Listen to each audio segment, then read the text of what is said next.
पूर्वजों के प्रति सम्मान व्यक्त करने, उनकी आत्मा की शांति और मोक्ष के लिए मनाया जाता है, जिसमें तर्पण, श्राद्ध और पिंडदान जैसे अनुष्ठान किए जाते हैं।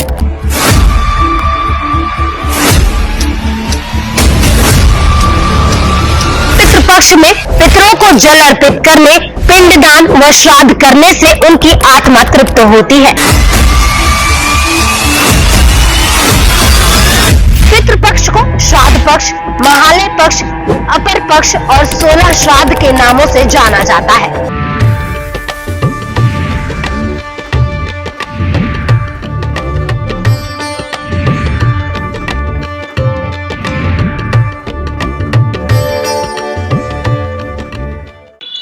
नमस्कार दर्शकों, स्वागत है आप सभी का हमारे इस खास वीडियो में और आपके साथ मैं सुष्मिता मिश्रा। दर्शकों, क्या आप जानते हैं कि इस बार पितृपक्ष की शुरुआत कब से हो रही है और इसका शुभ मुहूर्त क्या है?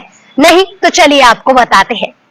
दर्शकों, हिंदू पंचांग के अनुसार इस साल भाद्रपद महीने की पूर्णिमा तिथि 7 सितंबर को देर रात 1:41 पर शुरू होगी, तो ही इसका समापन 7 सितंबर को ही रात 11:38 पर होगी। पंचांग को देखते हुए इस साल पितृपक्ष की शुरुआत 7 सितंबर 2025 को होगी, साथ ही इसकी समाप्ति 21 सितंबर 2025 को होगी। दर्शकों, तो चलिए अब आपको बताते हैं कि पितृपक्ष क्यों मनाया जाता है। पितृपक्ष पूर्वजों के प्रति सम्मान व्यक्त करने, उनकी आत्मा की शांति और मोक्ष के लिए मनाया जाता है, जिसमें तर्पण, श्राद्ध और पिंडदान जैसे अनुष्ठान किए जाते हैं।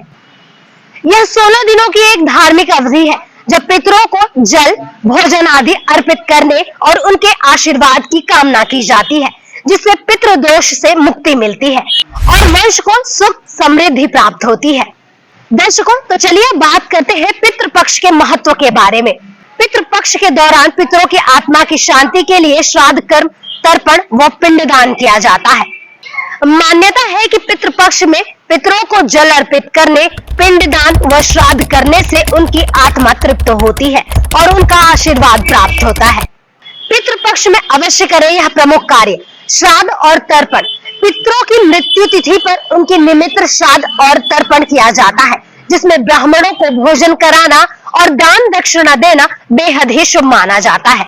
पिंडदान, पूर्वजों के लिए पिंडदान किया जाता है, जो उनके भौतिक शरीर से संबंधित एक कर्म है।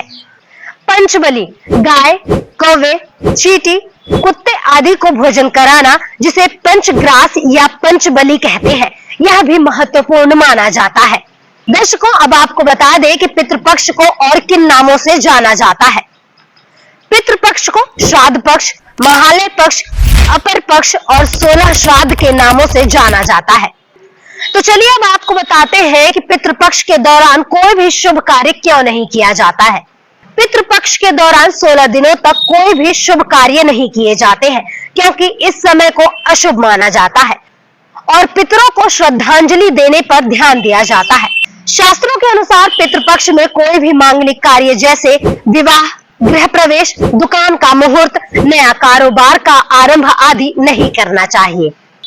पितृपक्ष में किसी से झूठ नहीं बोलना चाहिए, ना ही अपशब्दों का प्रयोग करना चाहिए। किसी के साथ छल, कपट आदि नहीं करने चाहिए, क्योंकि ऐसा करने से आपके पितृ आपसे नाराज हो सकते हैं। फिलहाल के लिए इस वीडियो में इतना ही। अब मुझे दीजिए इजाजत। नमस्कार।